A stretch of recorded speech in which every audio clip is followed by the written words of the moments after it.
Messieurs de la presse, bonsoir. Nous allons d'abord commencer par nous excuser parce que nous allons prendre l'heure de la diffusion du journal de la RTNC. Comprenez que c'est un sujet qui est important donc pour les téléspectateurs à la maison. Nous veuillons donc nous tenir indulgence sur ce point. Aujourd'hui, c'est la journée mondiale de la radio. Nous l'avons célébrée ensemble. La radio qui est les médias le plus suivis dans un contexte où certains de vos confrères ont leur matériel saccagé et pillé par le barbare du M23 et du Rwanda dans les localités sous occupation. C'était l'occasion pour nous de leur rendre hommage. Ce soir, comme nous l'avions annoncé précédemment, nous devions faire un briefing spécial avec le général du front médiatique. C'est lui qui seconde le président pour tout ce qui est diplomatie. Le vice-premier ministre Christophe Lutundula Apala. L'idée ce soir, c'est de faire le point globalement depuis la signature du communiqué de Luanda, des différentes évolutions qu'il y a eu sur le front diplomatique.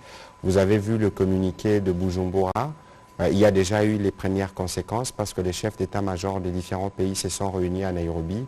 C'est évident que vous avez lu le communiqué. Donc ce soir, nous voulons, comme de tradition et sous la houlette du Premier ministre, faire le point de l'évolution des questions diplomatiques liées à la situation à l'Est et voir dans quelle mesure fonctionne la stratégie mise en place par le président de la République, lui-même, comme j'aime à le dire, commandant suprême de forces armées, mais aussi commandant du front diplomatique. Monsieur le vice-premier ministre, vous êtes coutumier de cet exercice de redevabilité.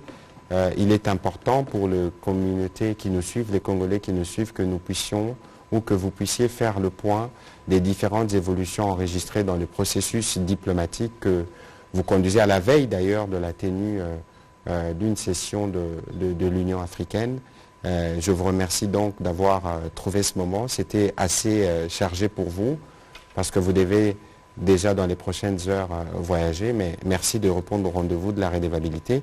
Je voudrais donc vous donner la parole pour vos premiers mots introductifs pour nous dresser plus ou moins les tableaux de la situation diplomatique aujourd'hui par rapport à notre stratégie pour le retour de la paix à l'est de la République démocratique du Congo. Et bien évidemment, nous répondrons à quelques questions de journalistes ici présents.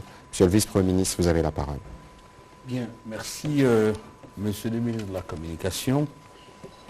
Merci également à la RTNC pour ce rôle important qu'elle joue de manière à mettre l'opinion nationale à niveau par rapport à ce que nous faisons dans ce combat patriotique que nous menons sous l'autorité du président de la République.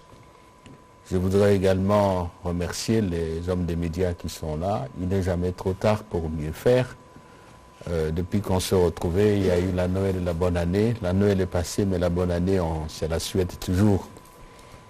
Les points de départ, ou les points de repère en termes temporels, évidemment, c'est 23 novembre 2022. Pourquoi je prends ce point de repère? C'est tout simplement parce que c'est le jour où finalement le processus de Nairobi et celui de Luanda se sont rencontrés, au propre comme au figuré, au propre parce qu'il y avait le président en exercice de la communauté d'Afrique de l'Est qui a initié le processus de Nairobi, et puis il y avait le président Lourenço de l'Angola qui est le médiateur désigné par l'Union africaine pour maintenir le dialogue entre la RDC et l'Ouganda de manière à ce que nous puissions avancer dans le processus de restauration de la paix et de la sécurité à l'est de notre pays et de manière générale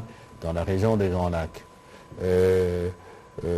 Au figuré aussi parce que finalement il n'y avait pas que la présence des chefs d'État concernés, mais aussi on a sorti un document commun, le communiqué final du mini-sommet qui a repris dans un chronogramme toutes les initiatives, toutes les actions, toutes les recommandations qui ont été faites par les deux processus. La phase qui devait suivre, c'est la mise en œuvre de ce chronogramme parce que nous considérons au gouvernement que la question de la responsabilité de la crise sécuritaire que nous connaissons, la question de la matérialité, de la véracité des faits, ces deux questions ne se posent plus. Ce sont des évidences, elles se constatent, elles ne se discutent pas, tout simplement parce que non seulement il y a eu des rapports qui ont été rédigés par les mandataires attitrés des Nations Unies à travers le Conseil de sécurité. Je fais allusion aussi au groupe d'experts. Il y a eu le premier rapport. Vous êtes des médias, vous savez qu'il y a un autre rapport qui vient d'être déposé il y a quelques jours, qui reprend les mêmes évidences, les mêmes preuves. Donc non seulement parce qu'il y a eu ces rapports-là qui mettent au grand jour la responsabilité du Rwanda et de ses alliés, les M23, mais également nous avons mis en place ce que vous avez, vous savez, c'est dont vous avez entendu parler, je vous ai parlé de cela ici, un mécanisme ad hoc de vérification des allégations des uns et des autres qui est conduit par le général angolais, le général Joao Nassone, assisté par un officier de transmission congolais, le général Sassa, et je suppose un officier de liaison rwandais. Il y a également évidemment le mécanisme élargi de la CIRGL qui existe, mais il y a aussi la présence de la force régionale, et tout ce mécanisme nous permet d'établir effectivement si oui ou non il y a des faits criminels, si oui ou non il y a la présence rwandaise et la criminalité du M23. Donc là aussi, de notre côté, aujourd'hui, toute personne de bonne foi ne peut douter de ce que nous avons toujours dit, et nous avons publié par la suite, je parle de nous sur le gouvernement, le livre blanc qui établit aussi des faits, la qualification en droit international, et qui répond à des questions, sinon à des affirmations fallacieuses et mensongères du Rwanda, touchant aux fameuses, comme dit le chef de l'État, aux fantomatiques FDLR, des affirmations fallacieuses concernant le discours de la haine que l'on veut institutionnaliser, en tout cas attribuer aux institutions. Donc, en fait, de ce côté-là, le livre blanc a donné des réponses et il a réaffirmé, je le dis encore une fois, devant la communauté nationale et internationale, le Congo ne veut jamais la guerre à personne. Le Congo, son chef d'État, son excellence Félix-Antoine Tshisekedi Tshilombo, son gouvernement, son parlement, je parle des institutions politiques, nous sommes tous ouverts au dialogue, interne et externe, mais à condition que ce soit un dialogue de la vérité, de la sincérité, un dialogue constructif. Ça ne fait pas de doute, mais pas un dialogue forcé avec les armes. Donc de ce côté-là, il n'y a pas de problème. Aujourd'hui, c'est indiscutable. Les vrais problèmes qui se posent maintenant, c'est la mise en œuvre du chronogramme du ministre de Luanda, qui, comme je me répète encore, est la synthèse de tout ce qui a été proposé. Et j'ajoute, et ce chronogramme a été approuvé, non, que dis-je, ce n'est pas approuvé parce qu'il n'y a pas une procédure d'approbation, a été soutenu et est soutenu par l'ensemble de la communauté internationale.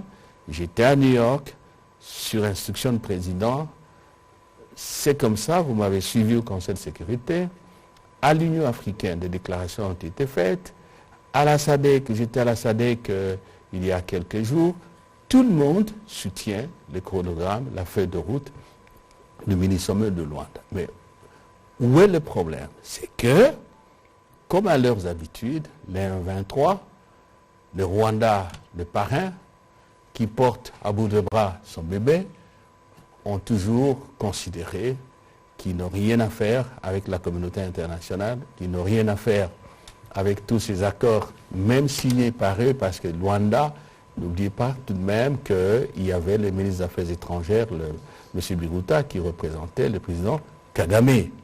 Et ils ont repris, ils ne se sont pas retirés. On a fait des simulacres de retrait comme si nous étions des grands enfants à qui on brandit une banane mais qui ne mangera jamais ou, comme on dit en langage courant, on nous jette de la poudre aux yeux. On y reviendra, il y a eu des vérifications, tout cela c'était du bluff. Et en plus de cela, on a tué Akishiche, on a fait des offensives avec comme finalité d'arriver à Goma et de faire davantage de la surenchère. Et il y a eu Bujumbura. Je voudrais rappeler aux médias, aux hommes et aux femmes des médias que vous êtes, que quand vous lisez le communiqué final de Luanda, il est prévu, parce que c'est d'actualité, que à l'issue d'une certaine période de mise en œuvre du communiqué, les chefs d'État devaient se retrouver à Bujumbura. Pourquoi Bujumbura? Parce que le président en exercice de l'EAC, c'est le président Ndayishimiye de Bujumbura. C'est comme ça que ça s'est fait. Ils devaient se retrouver pour faire l'évaluation. Bien sûr qu'ils se sont retrouvés à Washington. On a eu une évaluation, mais avec l'accélération de l'agressivité et de la criminalité du Rwanda et du M23, il était apparu absolument nécessaire qu'on fasse l'évaluation, d'autant plus que, à lire toujours le communiqué final de Luanda, vous trouverez que s'il y a résistance du côté de M23 à s'exécuter, on passerait à la phase, si vous voulez, offensive pour contraindre le M23 à dégager. C'est comme ça qu'on se retrouvait à Bujumbura, si je ne m'abuse pas. Si je ne me trompe pas, ça doit avoir été le samedi 4 de ce mois de février. Nous étions là, on a discuté. Je vous épargne du factuel pour aller à l'essentiel. Il y a eu un communiqué qui est sorti qui ne reflétait pas les débats, en tout cas qui ne reflétait pas notre point de vue, on va en parler. Et nous avons fait, j'ai fait, avec l'autorisation de M. supérieur hiérarchique, un communiqué au nom du gouvernement pour recadrer ce qui a été décidé. Maintenant, quel est l'horizon? Nous avons la semaine prochaine une série de rendez-vous à Addis Abeba, dont une rencontre, encore une fois, je voudrais résumer comme ça, processus de Luanda, processus de Nairobi, c'est-à-dire qu'il y aura le 17, la semaine prochaine, le 17, ça doit être le vendredi, dans l'après-midi, une rencontre du genre mini-sommet de Luanda, le président Lourenço, le président Ndayishimiye, le président Tshisekedi, bon j'espère que le président Kagame sera là, le président honoraire Uhuru, le président Ruto, pour voir un peu qu'est-ce qui se passe et qu'est-ce qu'on va faire. Bon, il y a la série de réunions de l'Union africaine, le Conseil de paix et sécurité, Conseil exécutif qui est réuni les ministres des Affaires étrangères, la conférence des chefs d'État et de gouvernement. Pour nous, la RDC, je le dis avec l'autorisation du chef de l'État et du Premier ministre, il n'y a pas de secret, il n'y a pas de voix, et c'est clairement dit, comme de l'eau claire dans un verre clair, dans le communiqué que j'ai signé, il n'y a pas autre voie que d'appliquer avec rigueur, j'allais dire à la lettre, virgule après virgule, point après point, la feuille de route conjointe Nairobi-Luanda qui a été acceptée par les chefs d'État concernés le 23 novembre et, si vous voulez, soutenue par la communauté internationale. Notre ligne est celle-là, on ne va pas la modifier. Je venais d'envoyer à la présidente du Conseil de sécurité des Nations Unies une correspondance le samedi pour revenir sur ça, pour réclamer également qu'on examine le rapport de la commission du groupe d'experts, pas celui qui vient d'être déposé maintenant, mais celui qui a été déposé parce que nous avons demandé, on l'a distribué officiellement, on y reviendra. Ça ne se comprend pas qu'un document distribué officiellement ne soit pas discuté, qu'on l'examine et qu'on tire toutes les conséquences, notamment en infligeant des sanctions collectives et individuelles et des sanctions à l'État du Rwanda, à tous ceux-là qui se permettent de fouler aux pieds le droit international, d'agresser notre pays et de martyriser le peuple congolais. Et dans tous les cas, nous répondrons en temps voulu et nous continuons notre combat. Nous sommes sûrs que tous les Congolais sont engagés dans ce combat. Je suis à votre disposition avec mon collègue. Voilà, merci beaucoup, Monsieur le Vice-Premier ministre, de ce rapide rappel du processus. Nous allons ouvrir les balles de questions. Nous souhaitons de questions claires, précises et concises pour nous permettre de répondre de manière claire aussi et rapide. Nous commencerons par Monsieur Patient Ligodi.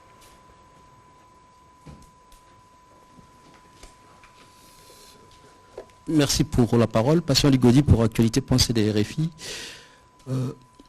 Monsieur le ministre, le SOFA signé entre la RDC et l'EAC dans le cadre de la force régionale a été signé justement en septembre pour 6 mois, renouvelable. On est déjà au mois de février. Est-ce que ce SOFA-là va être reconduit? Est-ce qu'il y aura des discussions ou bien ça sera reconduit automatiquement? Est-ce que les termes de ces SOFA-là vont être rediscutés? Sachant que nous, comme vous l'avez dit, le gouvernement n'est pas d'accord par rapport notamment au dernier communiqué de Bujumbura et par rapport à la question sur le mandat de la force régionale. La deuxième question, c'est celle de savoir, il s'est murmure notamment la possibilité d'avoir une coopération militaire bilatérale avec le Kenya pour permettre notamment aux forces kenyanes de pouvoir être le plus offensives. Est-ce que c'est une option que vous envisagez? Et puis peut-être pour terminer, est-ce que vous confirmez ces nouveaux calendriers de déploiement de la force régionale? Est-ce que ça commence avec notamment cette répartition qu'on a vue qui est contenue dans le rapport de la dernière réunion des chefs des armées. Les chefs des états-majors généraux des armées de la force régionale. Merci beaucoup. Bien, voilà. Le SOFA. Si le SOFA est à durée déterminée, avec clause de reconduction éventuelle, signifie qu'il faut évaluer. Mais dans la vie contractuelle normale, nous allons évaluer le SOFA sans complaisance. Et je peux le dire, que s'il est cher, qu'il faut y mettre fin, on n'hésitera pas à y mettre fin. Nous ne le souhaitons pas. Nous ne travaillons pas dans cette perspective-là. Notre perspective, c'est de requalifier, de requinquer le SOFA. Nous allons, pour ceux qui ne comprennent pas, c'est en fait un accord qui définit les règles d'établissement, les règles de l'opérationnalisation et ainsi de suite. Même avec la MONUSCO, nous avons un tel accord. Donc, je disais que nous ne sommes pas dans la perspective d'une revocation ou de la fin du SOFA, quoique dans l'analyse, on peut être pessimiste, mais dans l'action, nous voulons être optimistes. Mais on dit, vous le savez, Salus Populi Suprema Lex, c'est le président de la République qui le dit souvent dans ses interventions. S'il s'avère, et il faudra qu'on se comprenne bien avec nos partenaires, que ça n'a servi à rien, on ne va pas se créer des problèmes. Nous avons besoin de solutions rapides, nous avons besoin de travailler pour le développement de notre pays, nous avons besoin d'avoir de bonnes élections, nous avons besoin d'avoir la paix dans notre pays. Mais tous ceux qui ne contribuent pas à la paix, ça ne sert à rien de garder. Ça, je peux vous le dire. Mais encore une fois, je répète ça pour la 3e fois, nous ne travaillons pas dans la perspective de mettre fin un peu en cul de poisson en catastrophe, le SOFA. Et donc, la force régionale. Et coopération bilatérale. Le multilatéralisme régional dans lequel nous nous trouvons il n'est jamais dit quelque part qu'on exclut la coopération bilatérale avec le Kenya ou avec tout autre pays qui peut apporter une contribution positive à la fin des aventures criminelles de notre voisin qui aurait dû être un pays frère mais qui se positionne en ennemi. Hélas, tous ceux qui peuvent aider, nous pouvons travailler. Si nous estimons, je conditionne, parce qu'on ne peut pas faire de proclamation, d'automatisme comme ça, un peu dans l'irrationnel. Si aujourd'hui, il apparaît que le bilatéral avec le Kenya est plus efficace que le multilatéral, dites-moi pour quelle raison on refuserait. Il n'y en a pas. Donc tout est ouvert. Les rapports... Comment ? On n'a pas encore commencé. Et les rapports de la réunion des chefs d'état-major, je venais un peu de découvrir les conclusions, mais je dois dire que, et c'est pour ça que j'ai commencé à l'annonce, que tout ce qui n'est pas dans la logique de la cessation des hostilités par les M23, de la cessation de l'agression par le Rwanda,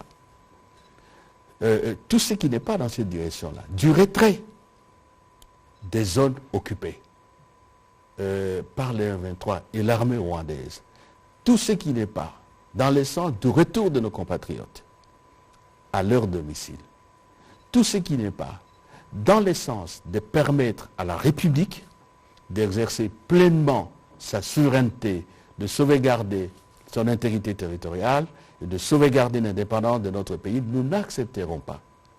Ça, c'est très sûr. On va décrypter davantage les contenus, pas seulement l'écriture, mais l'esprit de ce qui a été proposé, et certainement que le moment venu, le gouvernement de la République ne manquera pas de dire son mot, comme je l'ai fait au nom du gouvernement de la République concernant le communiqué qui a été publié par le secrétariat général de l'EAC. Et Patrick Mouyaya, mon collègue le ministre, sait que c'est le deuxième coup qu'on nous fait. Bien sûr. On se met d'accord et on s'amuse à sortir des choses sur lesquelles on n'est pas d'accord. Et donc, soyez rassurés que nous suivons ça avec beaucoup d'attention. Alors, un petit complément sur cette question. Il faut situer la réunion des chefs des armées dans la suite de la réunion de Bujumbura, voilà. Et qu'il était question pour eux de revoir, parce qu'ils vous souvenez qu'il y avait un plan de retrait qui avait été initialement approuvé au regard de la dégradation de la situation et de l'urgence d'agir. Je pense que les différents chefs d'état-major général, si vous lisez le rapport de la réunion qui est sorti, sont revenus sur le principe que le vice-premier ministre a rappelé tout à l'heure, les cessez-le-feu, d'abord pour permettre de canaliser le retrait du M23, le renforcement ou l'établissement d'un service de monitoring et de vérification, le retrait en même temps les déploiements de la force régionale, tel que marqué dans ce qui avait été convenu, et surtout la protection des civils et leur retour de localités qui étaient sous occupation. Je pense que c'est des principes que nous connaissons, et vous savez, et vous savez, évidemment, il y a le calendrier, ça fera peut-être l'objet d'un briefing le moment venu avec le porte-parole de l'armée, parce que c'est plutôt des questions opérationnelles, mais il y a un calendrier qui avait déjà été fait. Donc nous, ce n'est pas une nouvelle particulière, parce que ce que nous attendons voir, c'est le respect de ce qui a été convenu par les chefs d'État à Luanda, et ce qui s'est passé avec les chefs d'État-major n'est qu'une voie, et on attendra, on reviendra dessus. On va prendre la prochaine question des Innocents. Monsieur le ministre, allez-y, allez-y. Il y a deux précisions qu'il faut apporter parce qu'il y a la confusion entretenue volontairement et notamment par les dirigeants rwandais. Cessez le feu. Nous n'avons pas changé de iota notre compréhension du terme cesser le feu. C'est le cesser le feu qui doit s'entendre de ce que les M23 et le Rwanda doivent déposer des armes au Congo, doivent cesser d'attaquer les FARDC et la MONUSCO. C'est clair pour nous, c'est blanc comme neige. On ne peut pas vouloir, par l'expression cesser le feu, dire que les FARDC, armée régulière, force de la République, ayant des prérogatives, mieux, des obligations qui touchent aux compétences régaliennes de l'État, notamment la défense du territoire national, la défense des institutions constitutionnelles, la défense des citoyens. On ne peut pas dire que les FARDC croisent les bras et regardent faire, regardent détruire la République et la nation. Ça doit être clair, comme de l'eau claire dans un verre clair. Il est clair aussi, je voudrais rassurer tout le monde, que nous ne sommes pas de vats en guerre et que donc, si effectivement les M23, les forces de défense rwandaises cessent d'attaquer, se retirent, disons les choses clairement, on ne donnera pas raison de faire de la provocation. Mais notre droit, notre devoir de défendre la République et les citoyens, nous l'assumerons totalement. Il faut que ça soit clair pour tout le monde. Et une autre précision, c'est le mandat de la force régionale. Parce que j'entends, même dans les médias internationaux, on fait la confusion délibérément.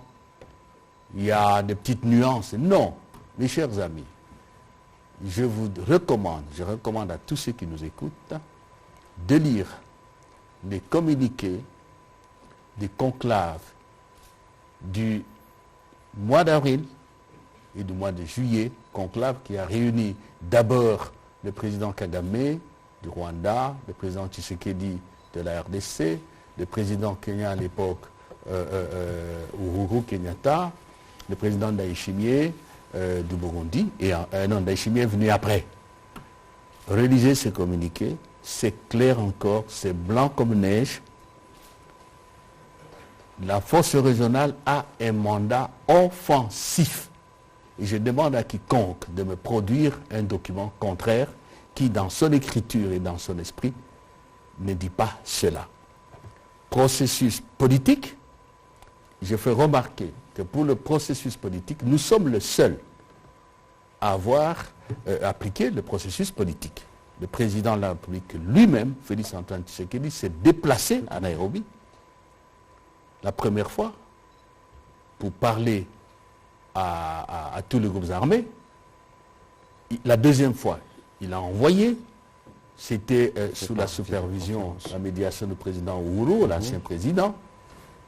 Avant cela, il y a eu la descente sous les lieux à l'intérieur et on a parlé avec au moins 54 groupes armés.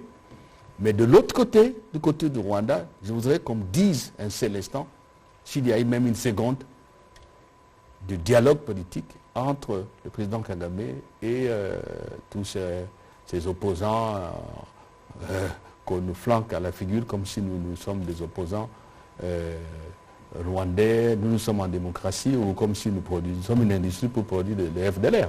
Pas du tout.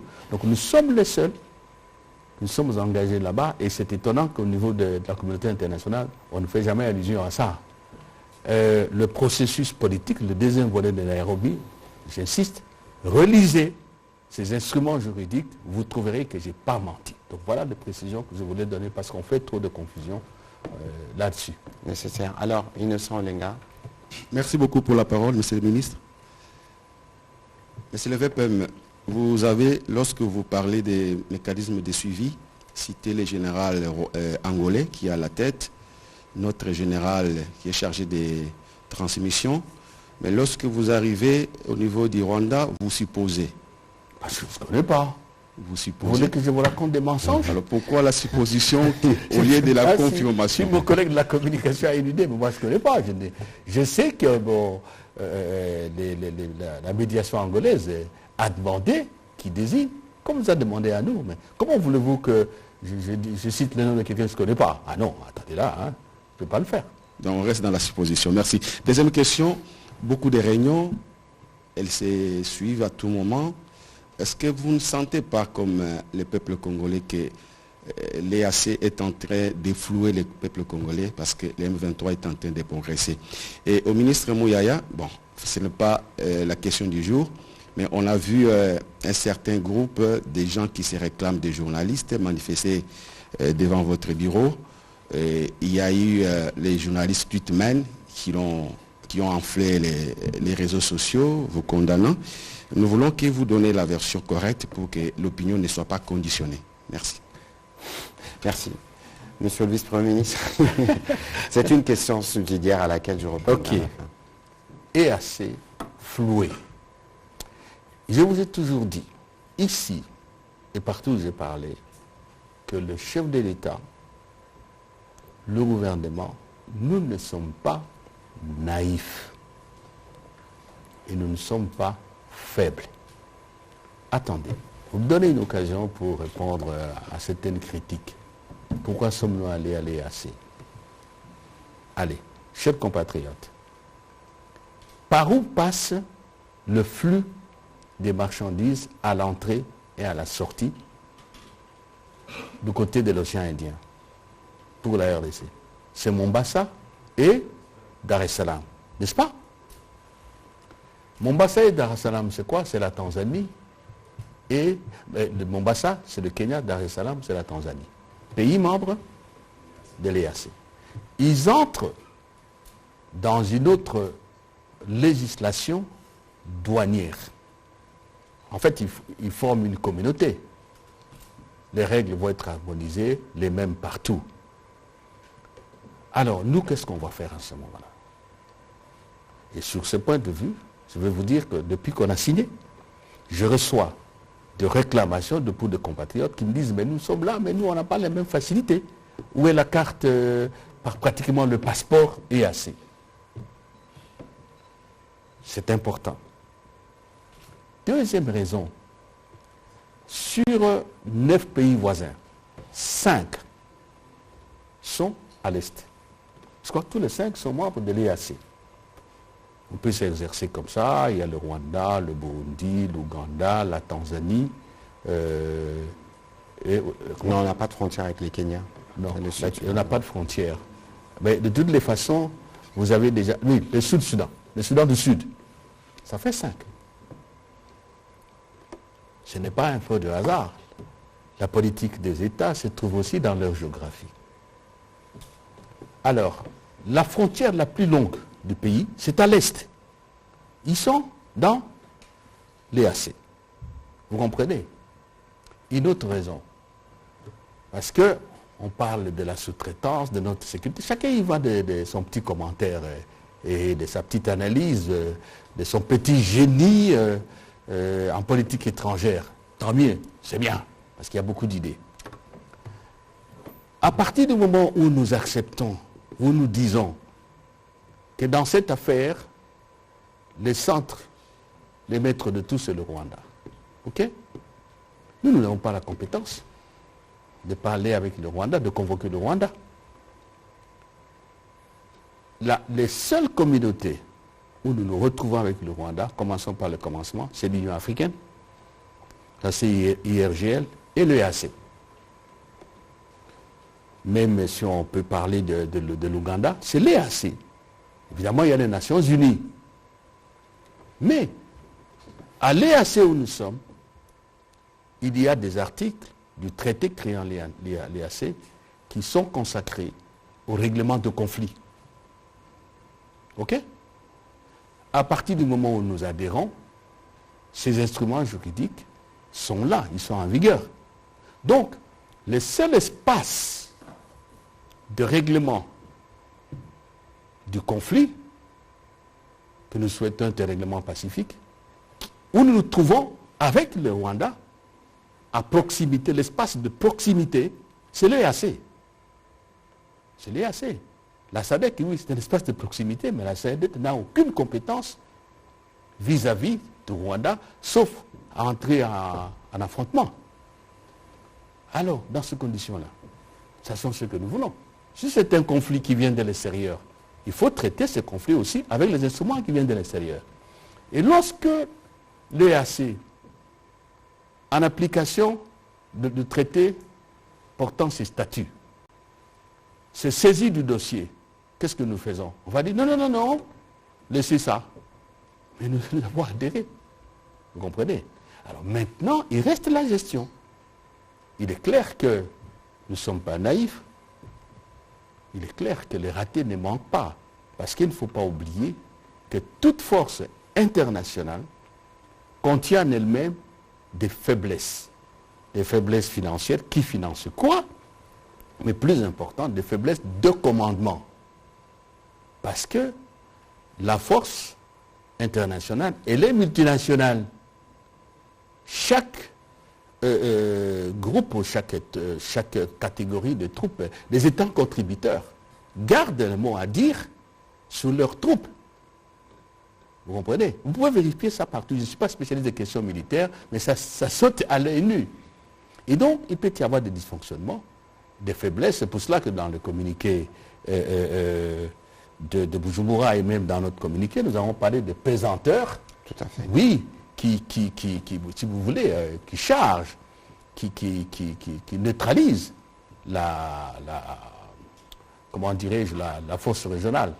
De ce point de vue, disons les choses clairement, il y a quand même un arrière-goût de déception.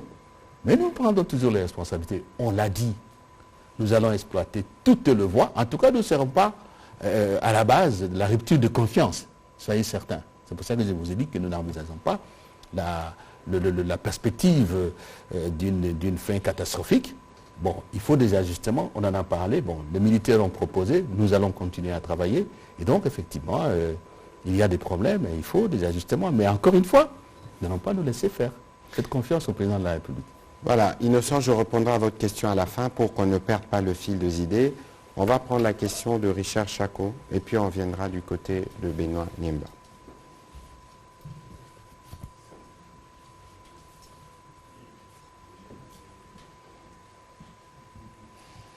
Merci beaucoup, monsieur le ministre des médias. Monsieur le VPM, vous avez dit que pour la RDC, la seule voie, c'est la mise en œuvre ou l'application à la lettre de la feuille de route de Luanda. Et vous venez de déplorer d'ailleurs le semblant de retrait de 1,23 ou des Rwandais sur les territoires qu'ils occupent, alors que la feuille de route leur avait enjoint de se retirer. Je voudrais vous lire rapidement une disposition de la feuille de route de Luanda par rapport au déploiement des forces régionales dans les parties occupées par le 1,23. On dit si le 1,23 refuse de se désengager et libérer tous les territoires qu'ils occupent actuellement, les chefs d'État de la CAE instruiront la force régionale à faire usage de force pour les pousser à se soumettre. Quand est-ce que cela va se réaliser? Parce que vous avez déploré ces semblants. Ministre et porte-parole du gouvernement, je voulais savoir votre réaction par rapport à toutes ces marches, ces villes mortes organisées dans la partie est du pays, Bukavu, Goma, où la population ne veut pas de la force régionale. Est-ce que cette fois-ci, on peut dire que vous pouvez aussi écouter quand même la voix de cette population-là, parce que à l'époque de la MONUSCO, il y a eu quand même des solutions. Au nom du principe, la voix du peuple, c'est la voix de Dieu. Non, je crois qu'il faut que les choses soient bien claires à ces propos. Le président de la République est le porteur du mandat du peuple. La République démocratique du Congo, comme le VPM le disait tout à l'heure, a un rôle éminemment central, 9 pays voisins. Autant on appartient à la communauté économique des États de l'Afrique centrale, à la SADC, autant nous appartenons à l'EAC, il y a des raisons qui ont été expliquées ici. Comme je l'ai dit, nous comprenons la colère et la frustration de nos populations qui payent le prix de la violence. Je pense que de ces points de vue, nous sommes sur une même longueur d'onde avec notre population.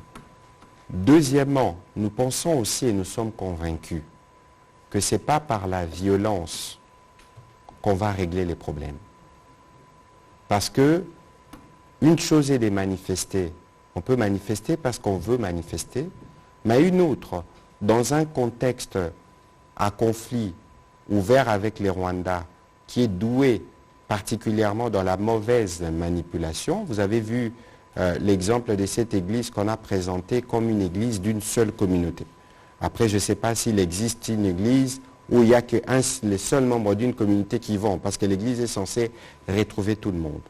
Lorsque nous agissons de cette manière, nous prêtons les flancs, nous ouvrons les champs à des choses qui peuvent devenir plus compliquées. Aujourd'hui, le peuple congolais veut une chose, la paix. Et c'est pour cette paix que nous nous sommes déployés sur plusieurs fronts. On a parlé du front diplomatique dont on parle, du front médiatique, du front judiciaire, parce que tout ce qui s'est fait là, les gens doivent payer pour ce qu'ils font, et du front militaire. Et donc, c'est dans ces cadres-là que nous travaillons à apporter la solution, qui est la paix. Et donc, aujourd'hui, le peuple a certes droit de s'exprimer, nous avons les devoirs de les écouter, mais ici, nous sommes sur la même longueur d'onde. Je prends l'exemple justement de la discussion que nous avons vue sur les réseaux sociaux entre le président de la République, le président Ruto, le commandant de la force régionale, qui portait, parce que le président de la République lui disait justement, c'est que le peuple congolais ressent. Aujourd'hui, nous sommes engagés dans un processus qui évolue. Malheureusement, le temps de la diplomatie n'est pas toujours le temps que nous souhaitons, parce que nous voulons la solution aujourd'hui, ça prend du temps, mais on va demander au peuple congolais de continuer à compter sur le président de la République et sur la stratégie qu'il a mise en place qui nous permettra d'atteindre des résultats escomptés. Monsieur le vice-premier ministre, pour les questions qui vous concernent. Oui, je voudrais ajouter un mot dans ce que vous dites, monsieur le ministre de la Communication. Il faut faire extrêmement attention. Et il a bien fait de relever la capacité de manipulation du Rwanda et de ses dirigeants. Je m'adresse à la jeunesse du Nord Kivu, particulièrement à la jeunesse de Goma. Il faut faire extrêmement attention. Nous savons qu'on veut pousser le bouchon jusqu'à créer une crise entre la RDC et la communauté d'Afrique de l'Est. C'est pour cela que moi j'ai répété en disant que le scandale ne viendra pas de nous.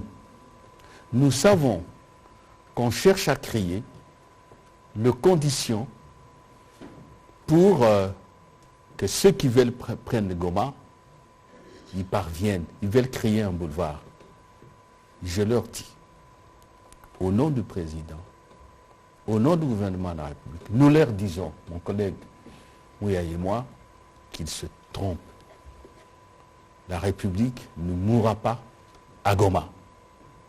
Il n'y aura jamais une tombe pour la République et pour la nation congolaise à Goma. Et donc, il faut faire attention. Il faut faire attention aussi du côté de nos partenaires. Je l'ai dit ce matin, depuis quelques jours, à ce que je reçois. Vous savez, une information que nous avons eue cet après-midi, je ne sais pas si Patrick Mouya l'a eue, mais vous avez vu dans les réseaux sociaux, on a amené à Addis Abeba des femmes qu'on supposait être des femmes congolaises du Nord Kivu, qui protestent, cherchaient dans les réseaux sociaux, en disant qu'il se prépare un génocide en RDC. Moi j'ai vu ça sur les réseaux sociaux. J'ai appelé notre ambassadeur à Addis Abeba et je lui ai dit de vérifier tout cela, mais j'ai vu les images. Nous savons qu'on prépare des crimes pour mettre sous le dos de la RDC. L'armée l'a déjà dénoncé dans un communiqué. Très bien, très bien. Ah oui, oui, effectivement, vous avez raison.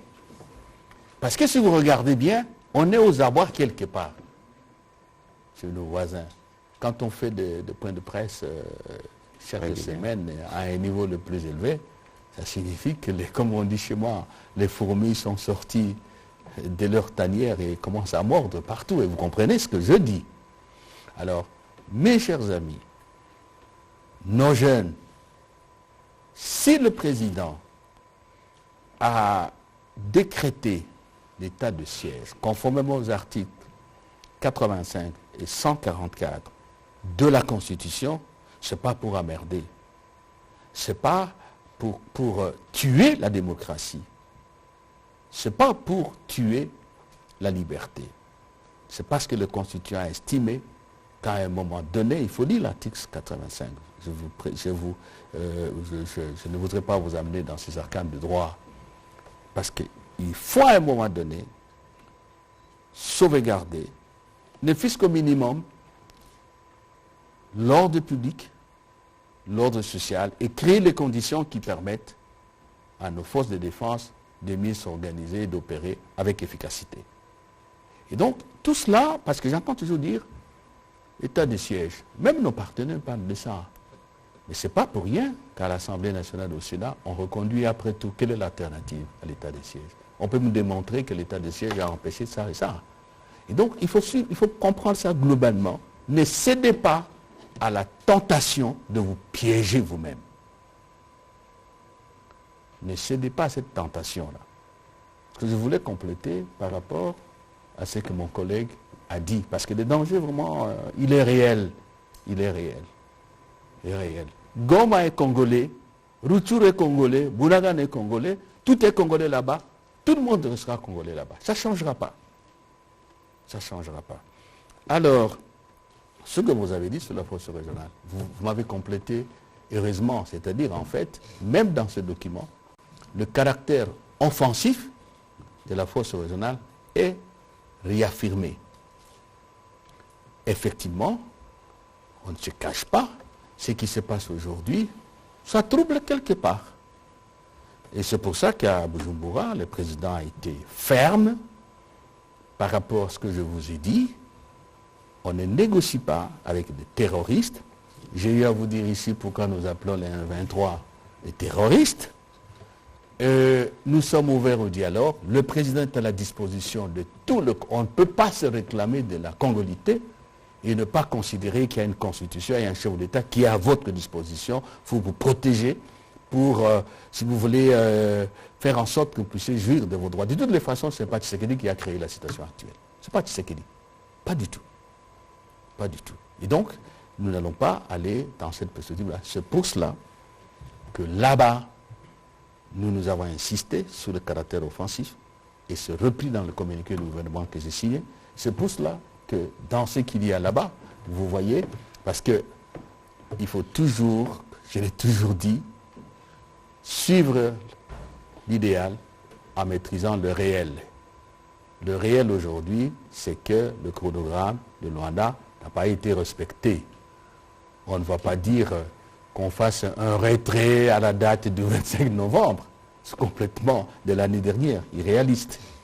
Donc, il y a un nouveau chronogramme. Nous sommes vigilants et nous allons suivre ça. Donc, d'un mot, nous ne sommes pas d'accord. Nous n'acceptons pas ce qui a été fait. Et nous ne sommes pas les seuls, parce que même la communauté internationale a condamné le fait que l'M23 ne se retire pas. Le fait que le Rwanda ne respecte rien. Lisez la dernière déclaration de l'Union européenne, je crois, du 31 décembre. Vous trouverez cela. Et maintenant, il faut passer sur le terrain de l'action. Nous n'allons pas toujours donner l'impression que nous sommes de grands constructeurs de murs de lamentation. Non. On va prendre la prochaine question. Benoît Niemba, et puis on prendra les deux dernières pour terminer, parce qu'il faut libérer pour le journal. Excellence, VPM, je vais poser une question, je vais paraphraser vos mots. Vous avez dit que c'est la deuxième fois que vous ayez le coup sur le communiqué final après le réunion de chef d'État. Qu'est-ce qui marche? Qu'est-ce qui ne va pas? Est-ce que l'RDC participe vraiment à cette communiqué final? Quel communiqué final?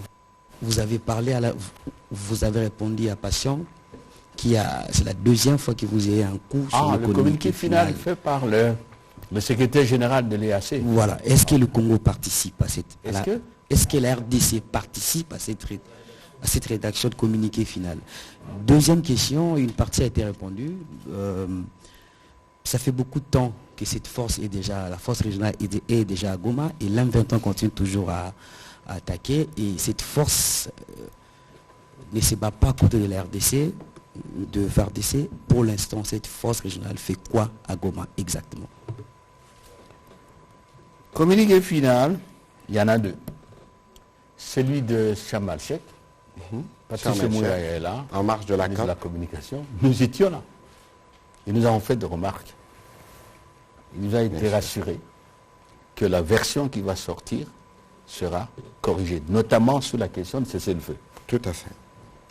Qui n'a pas été notre surprise très désagréable de voir que le secrétaire général de l'EAC, M. Matouki, en a fait de sa tête.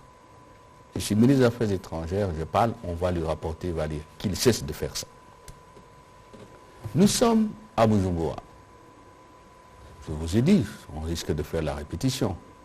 Pour nous, l'ouverture au dialogue interne et externe, mais je vous ai dit ça, il y a un environnement qu'il faut créer. L'environnement qui permet la calmie, la sérénité et le retour de la confiance. Ça ne sert à rien de donner l'impression de faire des pièces de théâtre. Vous ne pouvez construire une perspective de paix que s'il y a confiance mutuelle et engagement ferme. Regardez, Éthiopie, entre le gouvernement central et les autres du Tigré.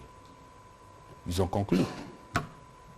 Parce qu'il y a eu déjà la confiance, il y a eu la sérénité. Et pour nous, la condition des climats de confiance, cessation des hostilités, j'ai déjà développé ça, retrait, retour des compatriotes à leur domicile, et comme on a dit, PDRCS. Et là aussi, nous réitérons notre appel à tous ceux qui se sont engagés à financer le programme, de respecter les engagements. Bien sûr, nous-mêmes, on est là. Et je peux même dire que s'il y a des ajustements organisationnels qu'il faut faire dans le programme PDDRCS, les chefs de l'État s'y attellent. D'ailleurs, vous savez qu'on a déjà commencé, on avait déjà installé, je crois, le comité provinciaux. Tout à fait. Vous voyez. Donc, par rapport à votre question, sur ce point-là, pour nous, les choses sont, encore une fois, claires. Il n'y a pas à redire par rapport à votre préoccupation. Je ne sais pas si j'ai oublié un élément, je crois que c'était essentiellement sur les communiqués et sur l'avenir, si vous voulez, de la force régionale. Elle ne fait rien. Et alors, j'ai dit tout simplement, elle n'a pas encore satisfait à nos attentes, elle n'a pas encore rempli sa mission comme convenu, et il faut qu'elle remplisse cette mission-là, sinon elle ne servira à rien. Elle ne servira à rien. Voilà, et c'est l'institution qui va se décrédibiliser. On va prendre deux questions, et puis on prendra une question en anglais de Madame Amunazo, et puis on va terminer. Blaise Aïnda, venez déjà, comme ça on prend les deux questions en même temps pour être sûr que nous avons bien géré les temps. Allez-y, Nadi. Monsieur le vice-premier ministre, vous avez effleuré l'aspect financier en ce qui concerne la force régionale. Je me souviens, lors d'une interview avec vous dans votre bureau, les déploiements de cette force étaient retardés parce qu'il fallait en même temps des contributions. Est-ce qu'aujourd'hui, vous pouvez nous dire combien la RDC dépense en termes de contributions pour cette force, parce que les Congolais attendent quelque chose de cette force. Et proportionnellement, les autres pays membres de l'EAC dépensent combien? Et le financement total de cette force jusqu'à ce niveau, qu'est-ce qui est prévu? Merci, pour que les Congolais comprennent. Le problème de financement, il y a eu des annonces, mais allons sur le terrain de réalité. Jusque-là, les pays qui ont contribué ont donné chacun, je crois, $1 million. Nous avons contribué.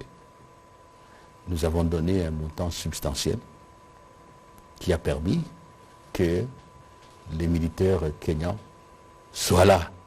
Les autres, c'est venu après. Lorsque nous, on a donné le coup de main, il y avait le Sénégal qui a donné $1 million et l'Angola $1 million. Vous êtes d'accord avec moi que ce n'est pas avec ça qu'on peut déployer. Donc, nous avons donné une contribution très substantielle. Ça, il faut être sûr. Il peut en être autrement. il peut en être autrement. C'est nous qui devons prendre le devant, le leadership de ce point de vue et on s'organise convenablement. Voilà ce que je peux vous dire. Voilà. Et là, le montant global, je crois que c'est pas moins de 100 millions pour 6 mois, hein, parce que ça doit se reprendre si on continue. Monsieur le ministre, la FIFA a interdit la Russie de participer à la Coupe du Monde après ce qu'elle qualifie d'invasion en Ukraine. La République démocratique du Congo va accueillir dans plus ou moins 5 mois les Jeux de la francophonie.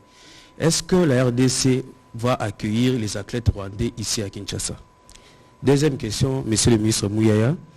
Après la réussite de la visite papale, à quand un briefing sur les Jeux de la francophonie? Merci. FIFA. Merci. Écoutez, c'est la fête de la jeunesse. Ça, c'est la francophonie qui organise, qui parraine le tout. Les Jeux de la francophonie, c'est une institution de la francophonie. Donc, s'il y a décidé, ça se déciderait à ce niveau-là. S'il y a décidé, le Rwanda a un mois à 10. Je vais vous donner un exemple simple. Vous savez qu'il y a des séminaires qui s'organisent dans le cadre de l'EAC à Kigali, je crois, à partir de... Nous sommes aujourd'hui de lundi, hein? Lundi. Je crois à partir de ce lundi. Mais je vous apprends que nos 9 députés de l'Assemblée législative de l'EAC ont refusé d'y aller et nous sommes d'accord avec eux. Le compromis qu'on a trouvé, Jean-Bertrand Ewanga avec ses amis, ils sont en Nairobi, ils suivent ça par vidéoconférence. Ils ne font pas aller dans un pays qui est hostile au nôtre et surtout qui l'agresse pour le bloquer, pour l'occuper. Voilà, donc à chacun de prendre il appartient à prendre ses responsabilités. Voilà. Alors, sur votre question, je répondrai quand je répondrai à la question d'Innocent. Monsieur Blaise Aïnda, rapidement s'il vous plaît. Rapidement, monsieur le ministre, c'est par rapport à ce rapport que l'on a envoyé auprès des Nations Unies, du moins la correspondance faite auprès du Conseil de sécurité pour que finalement, que le rapport portant sur les affres qu'a connu la République démocratique du Congo soit sanctionné. Je voudrais poser une question à monsieur le ministre Mouyaya. Qu'en est-il de ces groupes d'autodéfense populaire qui sont d'une certaine manière magnifiés dans l'est du pays? Et bon, on nous accuse aussi d'une autre manière aussi d'être ces gouvernements qui financeraient les groupes armés pour essayer de contrer la rébellion du M23. Alors une petite question au vice-premier ministre, ministre des Affaires étrangères, si vous le permettez.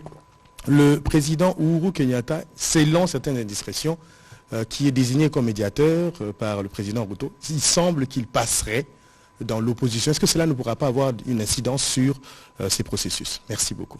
Alors, à votre question, parce que ici, il faut que je rappelle 2-3 choses pour que cela soit bien clair. Que veut le Rwanda? Ou qu'est-ce que le Rwanda nous reproche? Il nous accuse de soutenir ou d'héberger des FDLR. Ce qui est totalement faux. À travers les livres blancs, nous avons démontré que les FDLR ont toujours été de tout temps combattus, parfois avec eux, parfois nous-mêmes, et qu'aujourd'hui, ils ne sont pas en mesure, aujourd'hui, le Rwanda, de dire qui dirige les résidus de ces groupes qui tuent d'abord des Congolais. Les FDLR, pour nous, est une force, c'est des forces négatives que nous devons combattre.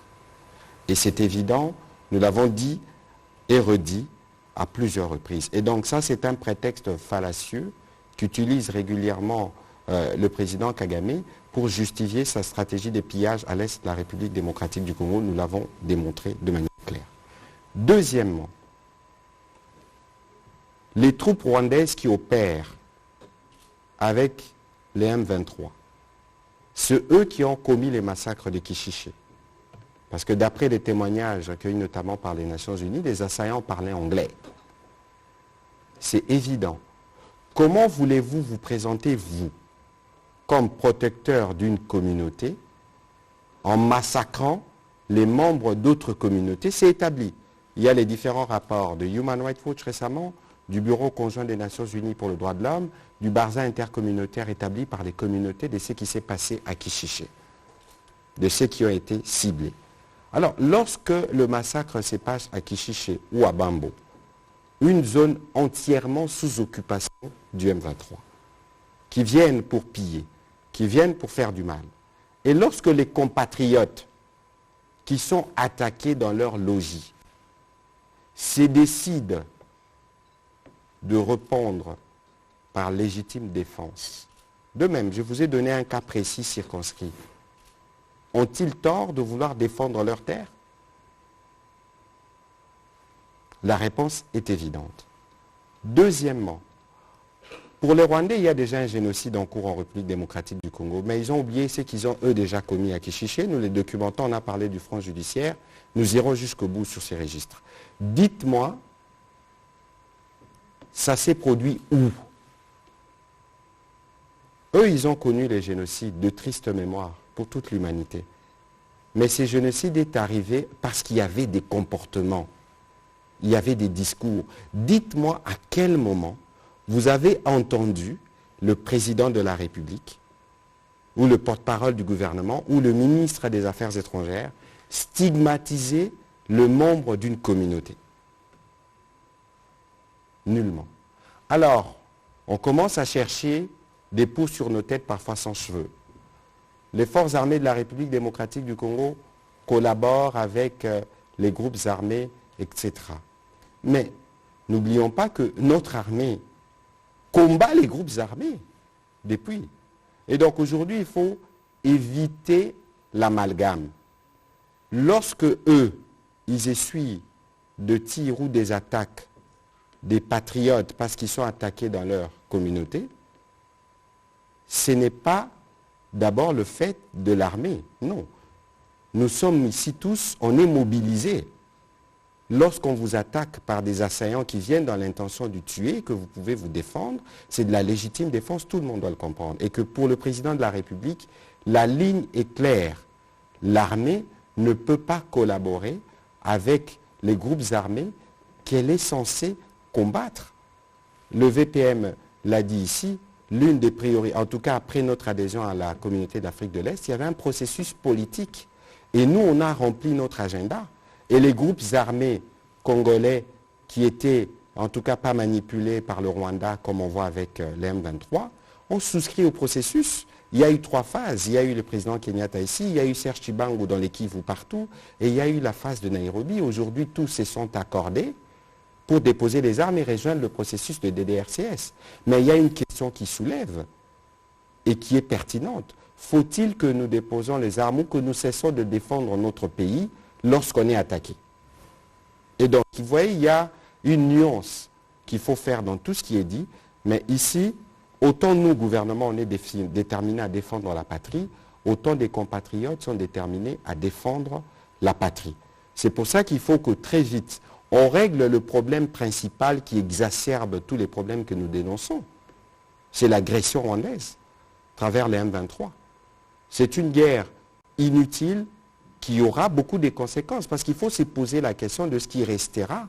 J'ai vu des images sur les réseaux sociaux qui m'ont fortement interpellé, des enfants congolais jouant avec des armes et désignant les Rwandais comme ennemis. Le président Kagame n'a aucune conscience de ce que nos pays seront dans 20 ans.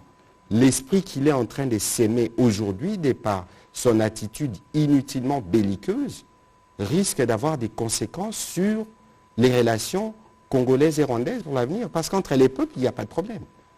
Et donc, il faut que cela soit bien clair. Nous, République démocratique du Congo, nous sommes conscients de notre responsabilité, nous l'assumons, et nous l'assumerons jusqu'au bout pour que la paix revienne de manière définitive à l'est de la République démocratique du Congo. Voilà, Monsieur le Vice-Premier ministre, je ne sais pas si vous avez un complément sur cette question. Non, je sais peut-être dire quelques mots sur l'FDLR et le discours. Vous avez tout dit et nous avons tout mis dans le livre blanc. Je réitère la demande formulée par le président de la République, son Excellence Félix Antoine Tshisekedi Tshilombo, le 20 septembre de l'année dernière, à la tribune de l'Assemblée générale des Nations unies. En effet, le président a dit notamment que la RDC demande à tous ceux qui, organisations internationales, organisations non gouvernementales, groupes d'individus, l'État rwandais, à tous ceux qui savent que véritablement il y a des FDLR ici et qui connaissent les leaders des FDLR, où sont-ils, de nous le communiquer. La RDC est prête à s'engager en pareille circonstance, si cela est vrai, à déraciner les virus du FDLR qui envenime les relations avec le Rwanda. Le président de la République n'a jamais refusé que notre pays s'associe à une perspective d'éradication de groupes armés. La preuve, c'est le processus de Nairobi avec tout ce qui est prévu. Il faut dire que jusqu'à aujourd'hui, ni partenaire bilatéral, ni partenaire multilatéral, encore moins le Rwanda, personne n'est venu nous donner les éléments pour dire, vous parlez trop sur la RTNC, sur les radios privées, Top Congo, d'autres radios, même là-bas, au Kivu. Il est passé tel jour à telle heure, un responsable de FDLR qui a menacé le pouvoir rwandais, qui a proféré des injures. À l'époque, il ne parlait même pas au Congo, il parlait à l'extérieur. Nous attendons, je m'adresse à la communauté internationale. Nous sommes prêts à nous associer à cette initiative-là. Et c'est pour ça que nous avons accepté, parce que les gens oublient souvent, le mandat de la force régionale, c'est d'éradiquer tous les groupes armés. Donc, là, qu'on cesse d'induire les gens en erreur, je ne reviens pas sur le passé, le Rwanda était ici, le commandant en chef, le chef d'état-major de l'armée, avec le RCD pendant 2 ans, ils ont administré un territoire, le président Kabila a autorisé, nous-mêmes ici, il y a eu des accords, et d'ailleurs, comme dit le ministre de la Communication, c'est nous qui avons combattu le FDLR. Et j'ai demandé aux interlocuteurs étrangers que j'ai reçus pendant la semaine passée et même aujourd'hui, je leur ai dit qu'il faut avoir de la rigueur dans l'analyse des faits qui vous sont reportés. Parce que les partenaires ont l'habitude de faire de l'équilibrisme.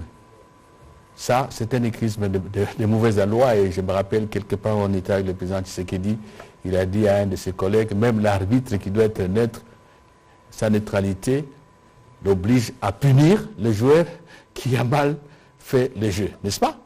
Il a dit. Maintenant, le discours, c'est très important ça. Si en Afrique,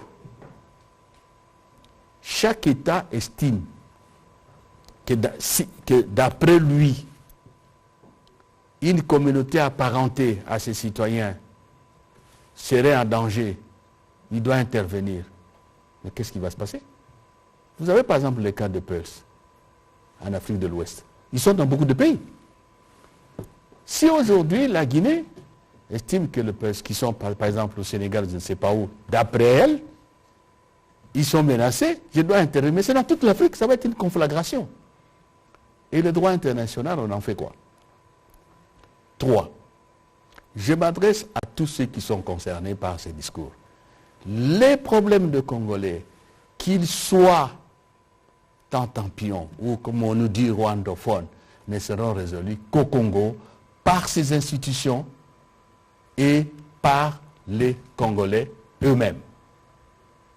Les interventions du Rwanda en RDC, parce que maintenant le discours que l'on tient maintenant, on appuie trop sur cette histoire de xénophobie. Mais ce sont des interventions dangereuses parce qu'elles dressent les communautés. Et comme dit le ministre de la Communication, on ne sait pas jusqu'où ça va aller. Je m'adresse à tous nos compatriotes qui voudraient comprendre ça. Qu'ils soient Tutsi, qu'ils soient Hutu, qu'ils soient Hundu, qu'ils soient Mouchi, ou je ne sais pas moi, et même à nous tous les Congolais, parce qu'il n'y a pas de Congolais, je ne sais pas, Mouchi, Tutsi, tout ça là. Lumumba disait que la nation congolaise est composée de chaque Congolais pris individuellement. La nation congolaise, d'après Patrice Lumumba, notre héros national, ce n'est pas un rassemblement, une sorte d'amalgame de tribus. C'est chaque Congolais pris individuellement compris la nation congolaise.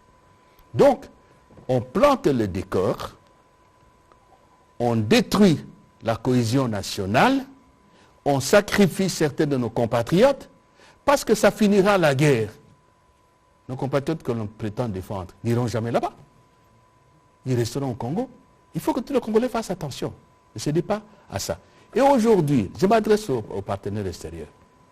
Est-ce que vous savez qu'il y a une commission chargée de la révision des frontières entre le Rwanda et la RDC qui est créée au Parlement rwandais? Vous le savez. À supposer que cela a été créé chez nous, qu'est-ce qu'on n'aurait pas dit?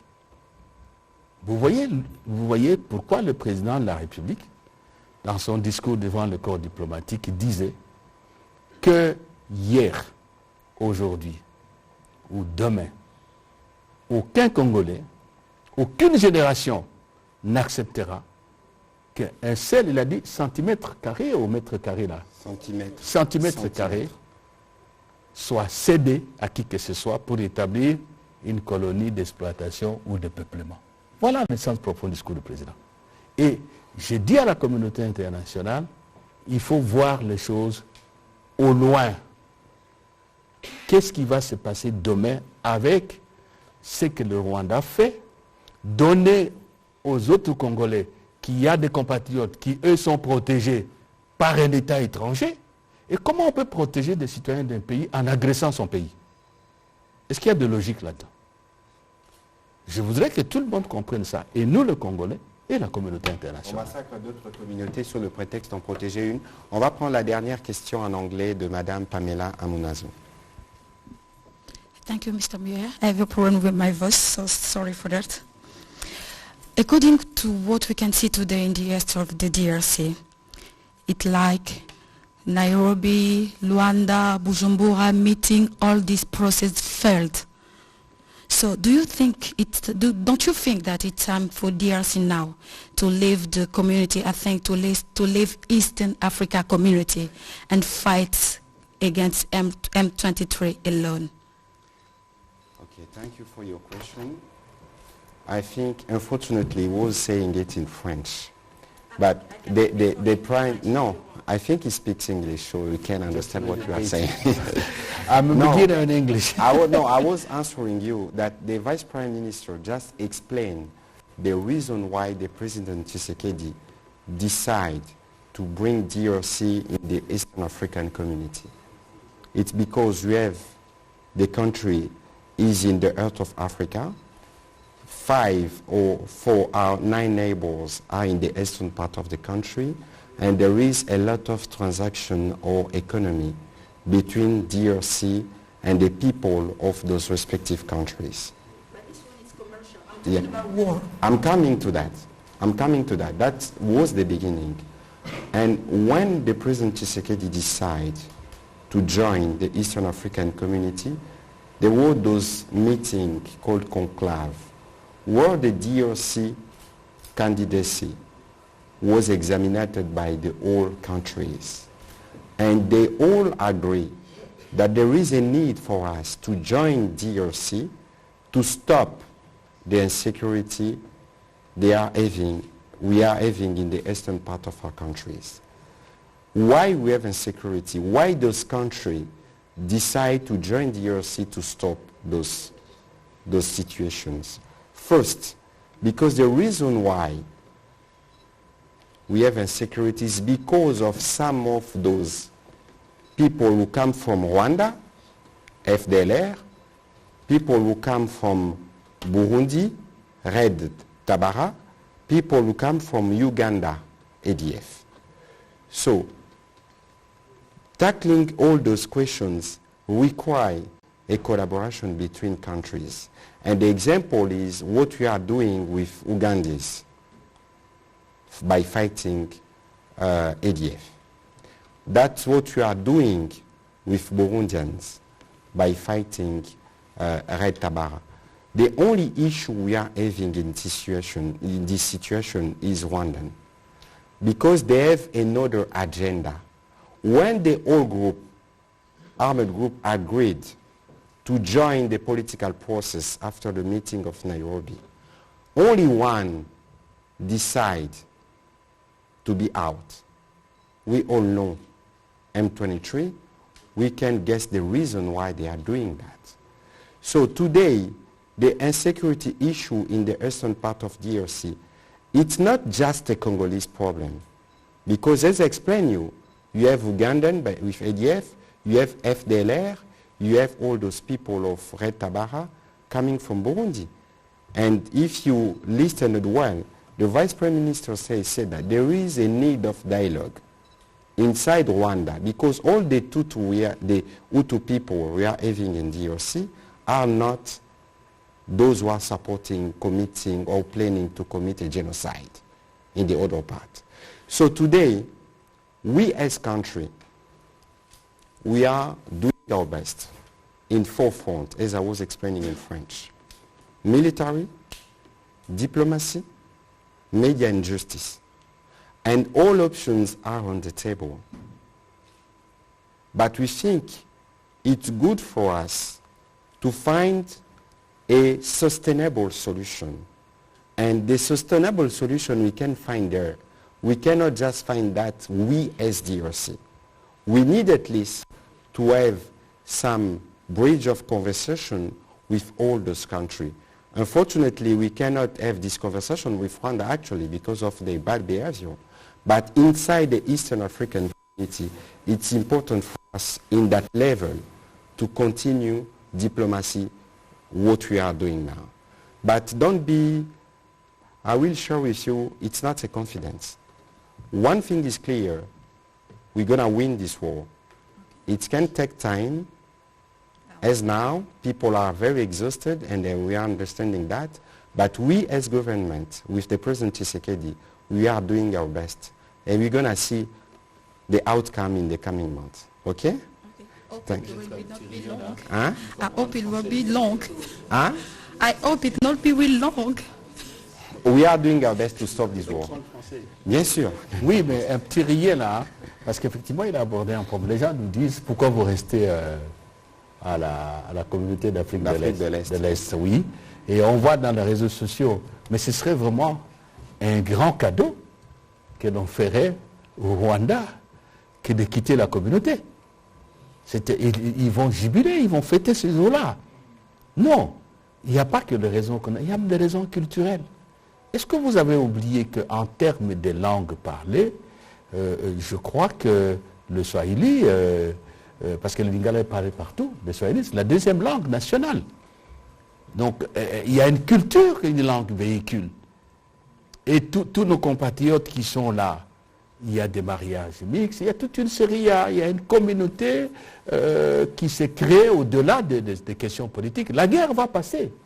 Alors nous allons dire non, allez, clic, clac, on quitte.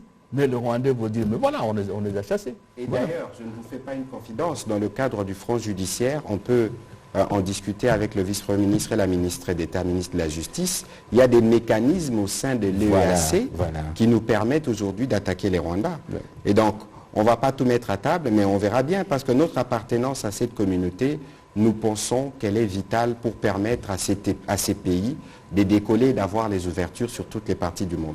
Voilà. Bon, je vous redonnerai le mot de la fin, monsieur le vice-premier ministre, mais je dois répondre à 2-3 préoccupations. D'abord, je voudrais rectifier, j'avais commis un lapsus dans une émission que j'avais faite à Lingala. Plutôt que de parler des raids Tabara, j'ai parlé des Twirwaneho. Les Twirwaneho, qui est un groupe relié au Banyamulenge, cela peut être mal perçu dans un contexte où les mots peuvent compter. Donc c'était un lapsus pour lequel je voudrais faire cette petite rectification. À la question de ONACIS, nous évoluons par étapes, je pense. Hein. Il y avait d'abord la visite du pape qui nous a beaucoup occupés. Maintenant, l'objectif, nous avons le président Macron qui arrive, mais nous avons aussi le 25 février, je l'ai annoncé en conseil, le passage du bâton de commandement à la communauté économique des États de l'Afrique centrale, le 25. Et donc, pour tous les grands rendez-vous, nous allons répondre présent.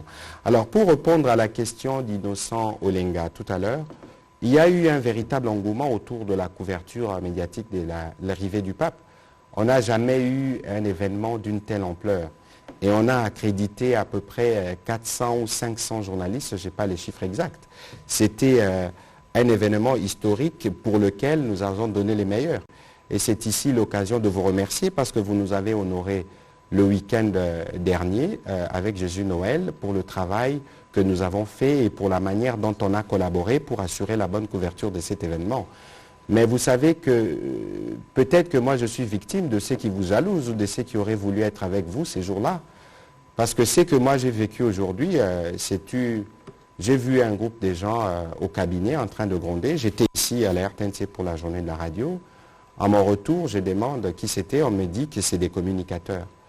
Là-dedans, je n'ai pas vu un journaliste que je reconnais parce que j'en connais beaucoup des journalistes ici. Dieu seul sait combien j'en connais. Et qui disent réclamer leurs droits. Bon, écoutez, chacun y est allé à sa manière. Je vois sur les réseaux sociaux des gens parler de vol, des gens parler de détournement. Je crois que vous ne me retiendrez pas si cette fois-ci je décide pour la première fois de saisir la justice. Parce qu'on ne peut pas penser détruire les sacrifices que nous avons consentis. Vous avez été témoin à ne pas dormir des heures parce qu'il y a des individus qui pensent que par les menaces et les chantages, ils peuvent obtenir ce qui n'est pas de leur droit parce qu'il faut qu'on établisse qu'ils ont droit à ce qu'ils veulent réclamer. Et donc, vous voyez que lorsque nous parlons d'assainissement, le président de la République a parlé de salubrité médiatique, c'était quelque chose de très important. De toute évidence, moi je ne compte jamais sur la bonne foi des personnes de mauvaise foi. Vous qui avez été avec nous au début jusqu'à la fin de cette visite, votre témoignage suffira pour que les personnes de bonne foi détruisent ou ne prêtent pas le flanc à ce qui s'est dit. Il faut regarder d'où ça vient et de quelle manière c'est dit. Ça ne reflète pas ni l'esprit du président de la République, ni l'esprit du Premier ministre qui nous ont demandé et qui nous tiennent sur la rigueur. Et c'est ce qui a été observé. C'est pour ça que cela était une réussite. Voilà ma réponse à votre question qui est tombée un peu hors sujet, Monsieur Innocent, je suis désolé. Monsieur le vice-premier ministre, est-ce que vous avez un petit mot pour terminer? Non, moi ce que je peux dire, c'est ceci.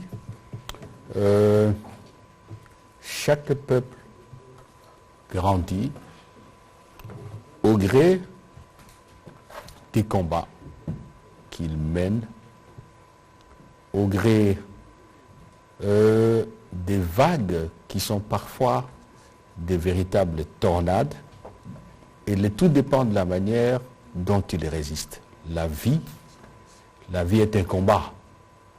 Je crois que mes compatriotes, nos compatriotes, ils doivent le savoir. Et je crois que c'est Antoine Saint-Exupéry qui disait que l'homme se découvre quand il se mesure avec l'obstacle. Nous sommes dans un processus historique comme tous les peuples du monde. Il n'y a pas, la vie n'est pas une cour, comment dirais-je, une cour de fête. Ce n'est pas un fleuve, un océan tranquille. À tout moment, c'est comme ça. Ce dont vous devez être sûr, c'est que le chef de l'État, Félix Antoine Tshisekedi Tshilombo, est décidé à mettre définitivement fin à la crise sécuritaire au Kivu et à ce cycle d'agression auquel se livre le Rwanda. Le président ne va pas céder, ça vous devez être sûr.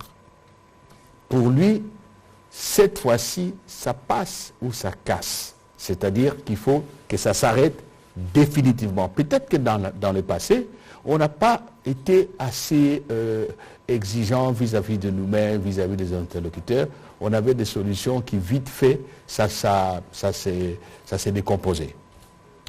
Le deuxième élément d'avoir confiance à l'avenir, c'est votre mobilisation. Il faut dire quand même qu'à quelque chose de malheureux bon, le patriotisme de Congolais Et là, c'est à l'actif, même des présidents qui ont précédé le président Tshisekedi. On sait que chacun de nos présidents, depuis Kasavubu en 1960, s'est battu pour que ce pays reste un seul et même pays, l'unité et l'unicité de la République démocratique du Congo. Et ça, je m'adresse à ceux qui nous livrent bataille, qui nous livrent la guerre, que je ne crois pas qu'ils vont détruire ça. Nous sommes des Congolais, et je termine par ça. Mes chers amis, sachez que vous soyez Luba, Tetela, Tutsi, Mushi, Mukongo, Mwandi, je ne sais pas qui, notre destin se jouera toujours dans notre pays, par nos institutions et par nous-mêmes. Tous ceux qui ont la pleine conviction, qui sont des Congolais, ils doivent se mettre ça en tête. C'est comme ça. Des interférences extérieures, c'est l'instrumentalisation de nos compatriotes, de notre peuple. Nous n'accepterons jamais cela.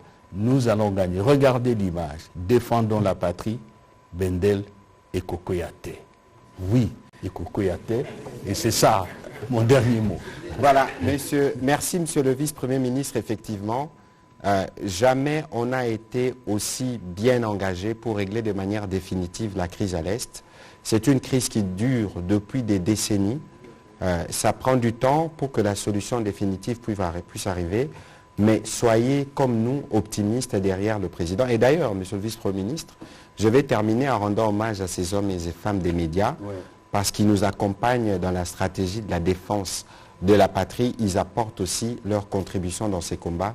Parce que Zali Kamba Mabele et Taliba Congolais Nyoso. Merci et bonne soirée chez vous. Merci.